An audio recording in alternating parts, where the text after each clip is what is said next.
Pues vamos a empezar, vamos a ello, porque además a las 9 hay sesión de control al Gobierno y vamos a escuchar y vamos a poder ofrecer a los oyentes la pregunta que le vaya a formular el líder de la oposición, Alberto Núñez Feijóo, al presidente del Gobierno, justo el día después de que hemos conocido el contenido de ese informe de la UCO sobre Santos Cerdán, pero también el día después en que hemos conocido la detención del presidente de la Diputación y presidente del Partido Popular en Almería. Es decir, que hay corrupción en los dos lados, aunque la especialmente grave es la que afecta a alguien que ha estado hasta hace 4 días ocupando un puesto de muchísima responsabilidad en el Partido Socialista, que es el partido que junto con Sumar gobierna ahora este país. Vamos a desgranar todo el informe de la UCO, que ha colocado a Santos Cerdán en una posición todavía más comprometida. Según la Guardia Civil, empezó a construir la trama antes incluso de ser secretario de organización del Partido Socialista. O sea, viene de antes la trama de Santos Cerdán, cobrando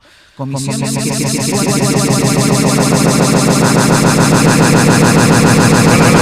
Vamos a ir por partes. Primero, vamos a explicar bien cómo lo hacía, porque hasta ahora la UCO no encontraba por dónde se había canalizado el dinero. La clave, Ángels, es la participación de Santos Cerdán en Servinávar. Hasta ahora constaba solo un documento incautado al gerente de la empresa, Anchón Alonso, que otorgaba el 45% de las acciones al político. Cerdán negó efecto alguno. Dijo que estuvo a punto de abandonar la política, luego se arrepintió y como prueba alegó que ese contrato jamás se había elevado a escritura pública. Pero ahora la UCO aporta un indicio más. Unos meses más tarde de ese reparto de acciones, Anchón vende una pequeña parte de su propia participación en la empresa y vende las acciones inmediatamente anteriores a las de Cerdán.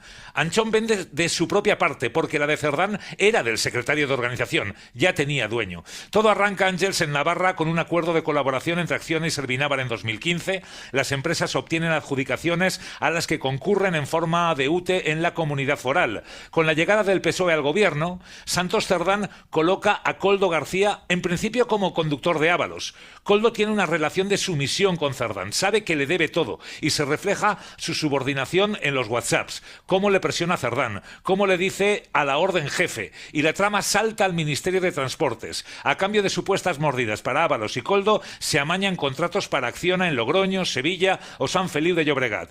Tras la adjudicación, Acciona firma con Servinávar memorandos de entendimiento por los que paga el 2% neto de la adjudicación. Son las supuestas comisiones, porque los pagos se producen contra facturas por conceptos genéricos y sin que consten trabajadores, excepto en una ocasión, cuando el contratado es el cuñado del propio Cerdán. El 75% de los ingresos de Servinávar, hasta 6,7 millones, Ángels, procedían de Acciona. O sea, Servinávar era el canal por el que entraba ese dinero de la comisión del 2%. Sí, así es. Estaban metidos supuestamente no solo Cerdán Campos, también su familia, entre ellos su mujer, que pasó a formar parte de Servinávar en calidad de socia trabajadora, según dice el informe.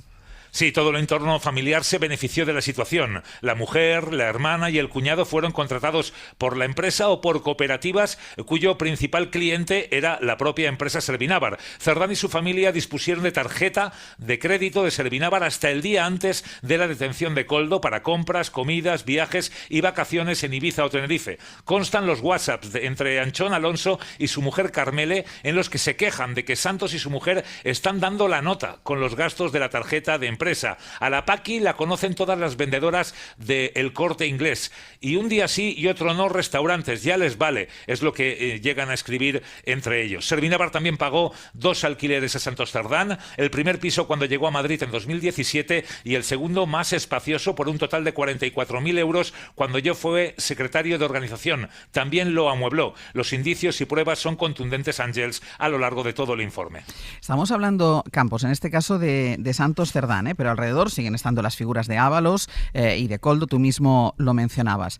¿Son dos tramas diferentes? ¿Qué une? ¿Qué separa la supuesta actividad delictiva de los tres? Sí, la investigación tal como avanza ya apunta a 2 supuestas organizaciones criminales. La liderada por Santos Cerdán, que se trajo de Navarra e instaló en Transportes con la supuesta colaboración de Ábalos y Koldo a cambio de mordidas para ambos. Y la segunda es la de Ábalos con Koldo Aldama y las empresas OPR y LIC, que intentaban amañar por su cuenta sin la participación de Santos y que chocaron con el secretario de organización cuando pretendían optar a obras que correspondían a Acciona. De ahí surgen los conflictos entre Aldama y Koldo con Santos Cerdán cuando tratan de alcanzar una adjudicación que correspondía, según las palabras del propio Víctor de Aldama, al cupo vasco. El cupo vasco era la trama de Santos Cerdán.